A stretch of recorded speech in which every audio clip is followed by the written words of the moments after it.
مرحبا حبايبي، شلونكم؟ ان شاء الله الكل بخير يا رب. رمضان كريم، شهر مبارك على الجميع. ترتيبات الصالة لرمضان. اول ما بديت بالتخم غلفته بهذا القماش مثل ما شايفين ايش قد حلو. وبعدين رتبت النشرة على البردة، تنطي جمالية وشكل كلش حلو، تنطي جمالية وأجواء كلش حلوة للبيت، كلش يحبوها الأطفال وكلش يفرحون بيها. بعدها فرشت هذه الزولية أو الكاربيد الخفيف، هماتين رصاصي بلون التخم، ترهم وياه. طبعا هي جديدة بس التصوير ظالمها.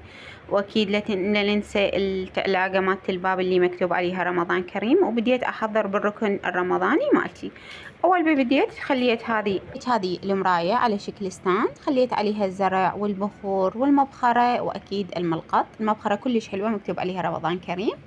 أيضا ضفت الفانوس الأبيض، وفيمتو العصير الرسمي لرمضان طبعا، والهلال الذهبي أو العفو الفانوس الذهبي، والتمرية أنا هنا ترستها شوكليت. القبق مالتها كلش حلو مكتوب عليها رمضان كريم وخوص، يعني حس مودتها أبد ما تروح. وأيضا القرآن الكريم فتحناه بالركن الرمضاني. الله يبارك بينا إن شاء الله يا ربي. وما اكتفيت بهذا الشيء، عندي باقة ورد جديدة، راح نفتحها سوا، نخليها بفازة. هنا أنا رحت جبت المقص وجيت تأخرت. بدينا نفتح بالباقة مالت الورد كليتها.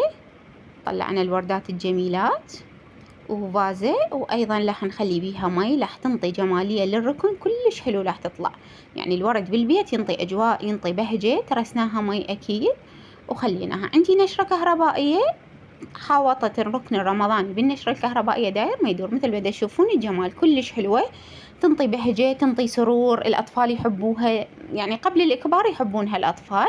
هذه المبخرة الجميلة مكتوب عليها رمضان كريم، شهر مبارك علينا وعلى الجميع يا رب، يعود علينا بالأمن والاستقرار والسلام يا رب. أتمنى الفيديو عجبكم، لا تنسوني باللايك والتعليق الحلو.